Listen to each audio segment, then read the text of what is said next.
In the last class, we have discussed about the important stimulating factors of earlier revolutions. Today, let us discuss about the earlier revolutions that took place in different parts of the world. Let us examine the first revolution, that is American War of Independence.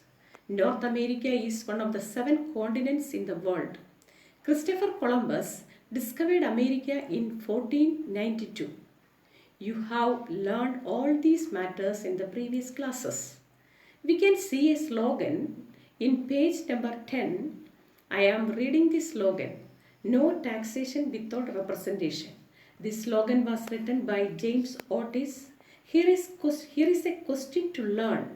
What did people demand through this slogan? The first point given in the textbook, that is representation in government.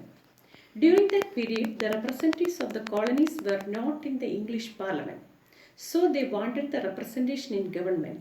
The second point you have to find out, you can write, do not collect taxes without giving representation in roll.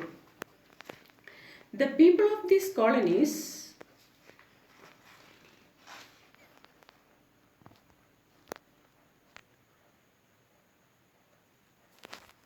People in the colonies did not want to pay taxes to the British government.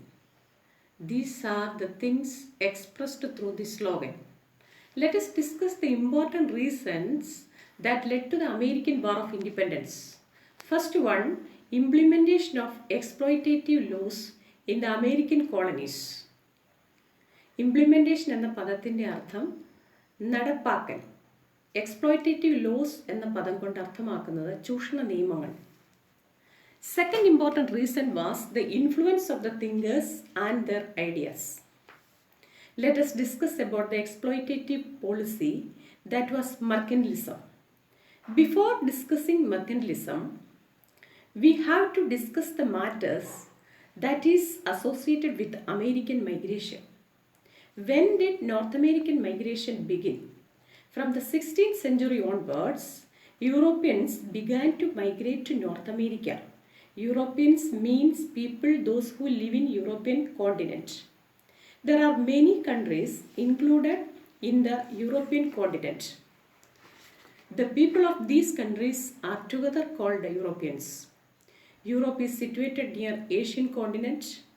The major aim of North American migration was to exploit natural resources. By the 18th century, England had established 13 colonies in the eastern coast of North America. 16ാം നൂറ്റാണ്ട് മുതൽ European ഭൂഖണ്ഡത്തിൽ നിന്നും പല രാജ്യങ്ങൾ വടക്കേ അമേരിക്കയിലേക്ക് കുടിയേറ്റം തുടങ്ങി. 18ാം നൂറ്റാണ്ടോടെ വടക്കേ അമേരിക്കയുടെ കിഴക്കൻ തീരങ്ങളിൽ ഇംഗ്ലണ്ട് 13 കോളനികൾ സ്ഥാപിച്ചു. Here you have to do one activity which is given in the textbook. One map of 13 colonies in North America is given in the page number 10.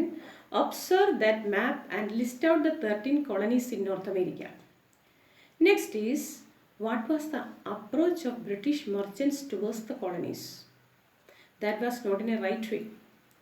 American കോളനികളോട് ബ്രിട്ടീഷ് കച്ചവടക്കാർക്കുള്ള സമീപനം എന്തായിരുന്നു? British merchants here means the merchants came from England. They considered the American colonies were their centers to collect raw materials and the markets for their finished goods. അവരുടെ ഉൽപ്പന്നങ്ങൾ വിൽക്കുന്ന കമ്പോളങ്ങളായും അസംസ്കൃത വസ്തുക്കൾ collect ചെയ്യുന്ന കേന്ദ്രങ്ങളായും ആയിട്ടാണ് അമേരിക്കൻ കോളനികളെ ഈ ബ്രിട്ടീഷ് കച്ചവടക്കാർ കണ്ടിരുന്നത്. This policy implemented by the British merchants with the help of England is known as mercantilism. As a part of this mercantilism, British merchants implemented many laws in the American colonies. Let us read them one by one. First one, the goods to and from the colonies must be carried only in British ships or ships built in the British colonies. കോളനികളിൽ നിന്നോ കോളനികളിലേക്കോ സാധനങ്ങൾ കൊണ്ടുപോകുന്നത് English കപ്പലുകളിലോ കോളനികളിൽ നിർമ്മിച്ച കപ്പലുകളിലോ മാത്രമായിരിക്കണം. Second one, products of the colonies like sugar, wool, cotton, tobacco, etc. could only be exported to England. കോളനികളിൽ ഉൽപ്പാദിപ്പിച്ചിരുന്ന പഞ്ചസാര, കമ്പിളി, പരുത്തി, പുകയില തുടങ്ങിയവ ഇംഗ്ലണ്ടിലേക്ക് മാത്രമേ കയറ്റി അയക്കാവൂ. British stamp must be affixed on all the legal documents, newspapers, pamphlets, license, etc. കോളനികളിലെ നിയമപരമായ പ്രമാണങ്ങൾ, വർത്തമാനപത്രങ്ങൾ, ലഘുരേഖകൾ, ലൈസൻസുകൾ തുടങ്ങിയവയിലെല്ലാം ഇംഗ്ലണ്ടിൻ്റെ മുദ്ര പതിപ്പിക്കണം. Colonies must provide food and quarters for the British troops which were maintained in the colonies. കോളനിയിൽ നിലനിർത്തിയിട്ടുള്ള ഇംഗ്ലീഷുകാരുടെ സൈന്യത്തിനുള്ള താമസ സ്ഥലവും അത്യാവശ്യ സൗകര്യങ്ങളും കോളനിക്കാർ നൽകണം. Import tax must be paid for the import of tea, glass, paper, etc. കോളനികളിലേക്ക് ഇറക്കുമതി ചെയ്യുന്ന തേയില, ഗ്ലാസ്, കടലാസ് എന്നിവയ്ക്ക് ഇറക്കുമതി ചുങ്കം നൽകണം. When we have read these laws, we could understand that these laws implemented by the British merchants badly affected the people in the colonies. How did these laws adversely affected the people in the colonies? The restrictions imposed on export and import adversely affected their local trade. Trade restrictions, direction to put England's stamp on legal papers, presence of English army in the colonies denied the rights and freedom of the people in the colonies.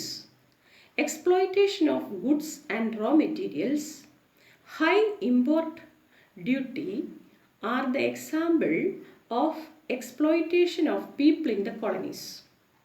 Let us discuss about the second reason that led to the American War of Independence. That is the influence of the thinkers and their ideologies. John Locke and Thomas Paine were the two important thinkers associated with the American War of Independence. These thinkers motivated the people in the colonies to protest against the exploitative laws which were implemented by the British merchants with the help of England. Let us read the statement of John Locke. Everyone has some fundamental rights. No government has the right to suspect them. മനുഷ്യന് ചില മൗലിക അവകാശങ്ങളുണ്ട്. അതിനെ ഹനിക്കാൻ ഒരു ഗവൺമെൻറ്റിനും അവകാശമില്ല. Thomas pain opined that there is something absurd in supposing a government be perpetually governed by a foreign power.